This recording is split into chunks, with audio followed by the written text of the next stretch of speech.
Hello दोस्तों, मेरा नाम है विकास और आप देख रहे हैं हमारा यूट्यूब चैनल साइबर कोड। तो आज की इस वीडियो में हम देखने वाले हैं कि हम अपने सिस्टम में विजुअल स्टूडियो कोड को कैसे इंस्टॉल कर सकते हैं। तो सबसे पहले बात कर लेते हैं कि विजुअल स्टूडियो कोड होता क्या है। तो गाइस, विजुअल स्टूडियो कोड एक ओपन सोर्स सॉफ्टवेयर होता है जिसमें हम कोडिंग कर सकते हैं। तो ये कई सारे एडिशनल फीचर प्रोवाइड करता है हमें। इसमें कई सारे टैग्स होते हैं, हम अपने HTML को अच्छे फॉर्मेट में भी इसको अच्छे से कर सकते हैं। और इसमें पहले से ही कई सारे प्री डिफाइंड टैग्स होते हैं जिसमें ऑटोमेटिक हमें टैग्स और एक तरह का स्ट्रक्चर हमें प्रोवाइड कर देता है। ठीक है, तो चलिए हम इसको इंस्टॉल करते हैं। तो इंस्टॉल करने से पहले सबसे पहले हमें क्या है, क्रोम ओपन करना है और क्रोम में सर्च करना है विजुअल स्टूडियो कोड। और विजुअल स्टूडियो कोड की यहाँ पर क्या है, एक वेबसाइट आ जाएगी जो उसकी खुद की ऑफिशियल वेबसाइट है। तो यहाँ पर एक डाउनलोड का ऑप्शन दिखेगा आपको और यहाँ पे डाउनलोड पे क्लिक कर सकते हो। तो डाउनलोड में आपके पास कई सारे ऑप्शन हैं। यहाँ पे 3 ऑप्शन है। एक अगर आपके पास मैकओएस है या फिर विंडोज़ है या फिर लाइनक्स है। अगर तीनों में से कोई सा भी आपके पास ऑपरेटिंग सिस्टम है तो उसके बेस पे आप इस सॉफ्टवेयर को इंस्टॉल कर सकते हो।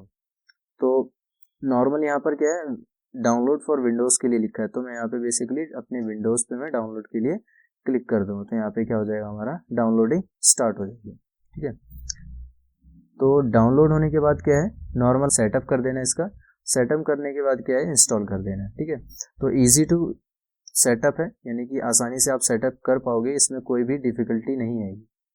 ठीक है, तो यहाँ पे मैंने खुद अपना डाउनलोड कर रखा है तो मैं इसको ओपन करके दिखा देता हूँ। तो यहाँ पे क्या है, VS कोड सर्च करना है और यहाँ पे इसको ओपन कर लेना है। ठीक है, तो हमारा कुछ इस तरह का इंटरफेस दिखाई देगा। तो अब करना क्या है कि हमें अपने फोल्डर को ओपन करना है यहाँ पर। ठीक है, तो यहाँ पे हमारे पास कई सारे टैब्स मिल जाएंगे। तो सबसे पहले फाइल टैब पे जाना है। फाइल टैब पे जाने के बाद ओपन फोल्डर का ऑप्शन होगा और ओपन फाइल का भी।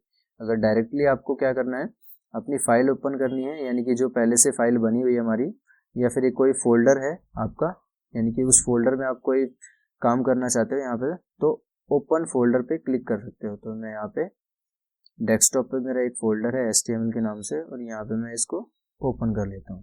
ठीक है, तो यहाँ पर मेरा क्या है, देखो यहाँ पे HTML नाम से फोल्डर आ चुका है और उसके अंदर मेरी जितनी फाइल्स है वो यहाँ पे मेरी शो कर रही हैं। ठीक है, अब ओपन करने के बाद क्या है, हमारे पास यहाँ पे कुछ ऑप्शंस दिखते हैं। ठीक है, तो सबसे पहला ऑप्शन होता है हमारे पास न्यू फाइल का, यानी कि हमें अगर न्यू फाइल बनानी है अपने फोल्डर के अंदर तो हम क्या करेंगे, इस ऑप्शन पे क्लिक करेंगे। अगर मान लो मेरा जो फोल्डर है उसके अंदर एक और फोल्डर बनाना है तो मैं यहाँ पर एक बगल में एक और ऑप्शन है, क्या होता है, न्यू फोल्डर। तो मैं क्या कर सकता हूँ, उस फोल्डर पे क्लिक करके न्यू फोल्डर भी क्रिएट कर सकता हूँ। और ये हमारा रीलोडिंग का है, रिफ्रेश का।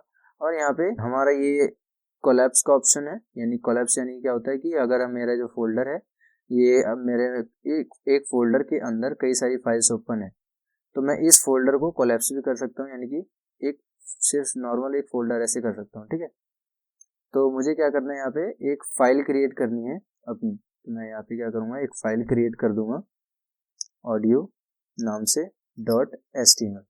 ठीक है, तो मैंने क्या किया, यहाँ पे audio.html के नाम से एक फोल्डर क्रिएट कर लिया। ठीक है, तो अगर आपको स्ट्रक्चर याद है तो आप इजीली यहाँ पे क्रिएट कर सकते हो। तो मुझे सिर्फ सिंपल से क्या करना है, शिफ्ट के साथ 1 प्रेस करना है, शिफ्ट के साथ 1 और उसके बाद एंटर। तो मेरा यहाँ पे क्या है, HTML का स्ट्रक्चर आ जाएगा। ठीक है, तो यहाँ पे कुछ और डॉक्यूमेंट के टाइप भी है। यहाँ पे डॉक्यूमेंट का टाइप क्या है, तो HTML भी आ जाएगा और यहाँ पे जो लैंग्वेज है वो भी आ जाएगी और यहाँ पे मेटा टैग आ जाएगा। तो मेटा टैग के बारे में एक अलग से एक वीडियो बना दी जाएगी जिसमें हम बताएंगे कि मेटा टैग होता क्या है और इसका यूज़ क्या है। ठीक है, तो अब नॉर्मल क्या करना है, सबसे पहले अब जो भी कोडिंग करनी है आपको आसानी से इजीली भी कर सकते हो। ठीक है, तो यहाँ पर मैं क्या करूँगा, कुछ शॉर्टकट कीज़ बता दूंगा इसकी कि शॉर्टकट कीज़ में क्या कैसे कर सकते हैं। तो मान लो मैंने क्या किया, यहाँ पे एक H1 टैग ले लिया। H1 टैग के मान लो मुझे एक और कॉपी करना है इसी, तो मैं यहाँ पे H1 नहीं लिखूंगा, मैं करूँगा क्या, ऑल्ट शिफ्ट और डाउन एरो प्रेस करता जाऊंगा तो उसका copy same to same copy मेरा बनता जाएगा। ठीक है, और ऑल्ट जेड से हमारा क्या है, सारी वापस चली जाएंगी। ठीक है, अगर मान लो मेरा क्या है, यहाँ पे 4 चीज़ें हैं, तो मैं चाहता हूँ कि मेरी साथ में एडिटिंग हो। H1 से मुझे H3 करना है, तो नॉर्मल कुछ नहीं करना है, यहाँ पे क्या करना है, ऑल्ट दबा के जहाँ पे कर्सर है वहाँ पे सेकेंडली प्रेस करना है, तो सेकेंड यहाँ 2 कर्सर आ जाएंगे, यानी कि मल्टीपल कर्सर सेलेक्टेड हो जाएंगे। तो यहाँ पे एक और आ जाएगा। ऐसे ही जहाँ जहाँ मुझे मल्टीपल कर्सर बनाना है, मैं वहाँ पे ऑल्ट प्रेस करके वहाँ माउस से क्लिक करते जाऊँगा। ठीक है, माउस से क्लिक करने के बाद मैं यहाँ पे क्या किया, H2 डाल दिया, और उसके बाद मैंने यहाँ पे H2 डाल दिया। ठीक है, तो यहाँ पर मेरा क्या है, शॉर्टकट की ऑल्ट राइट क्लिक। तो यहाँ पे क्या है, ऑल्ट और राइट क्लिक से आप मल्टीपल कर्सर भी बना सकते हो। ठीक है, और यहाँ पे कुछ और भी हमारे पास शॉर्टकट कीज होती हैं, जिसमें क्या है कि मान लो मैंने क्या किया, मुझे बाय डिफ़ॉल्ट एक पैराग्राफ चाहिए, मैं कॉपी नहीं करना चाहता, तो मुझे क्या है, बाय डिफ़ॉल्ट पैराग्राफ चाहिए, तो मैं यहाँ पे लॉरम लिख दूंगा। लॉरम जितने वर्ड का चाहिए उतने वर्ड्स लिख दूंगा, जैसे 100 वर्ड। मैंने क्या किया, 100 वर्ड लिख दिया और यहाँ पे एंटर कर दिया। तो यहाँ पर क्या है, मेरा 100 वर्ड का एक पैराग्राफ आ जाएगा। बट मेरी यहाँ पे कुछ फॉर्मेटिंग नहीं है, यानी कि वर्ड जो है बहुत मेरा यहाँ पर आ रहा है, स्क्रॉल करने पे आ रहा है। ठीक है, तो मैं क्या करूँगा, नॉर्मल कुछ नहीं करना, मुझे फॉर्मेटिंग में लाना है, तो ऑल्ट प्लस जेड क्लिक करें।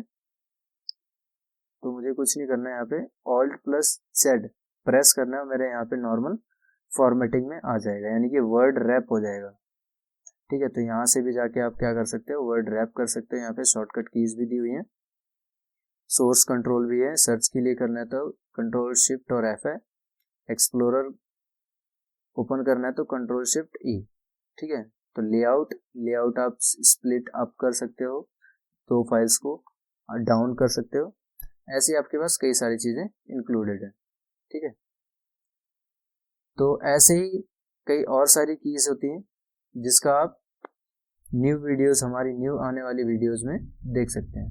तो हम जब भी वीडियो बनाएंगे तो उसमें क्या है, कुछ कई सारे टास्क होते हैं, जिसको टास्क को परफॉर्म करने के लिए हम उन कीज का यूज़ करेंगे।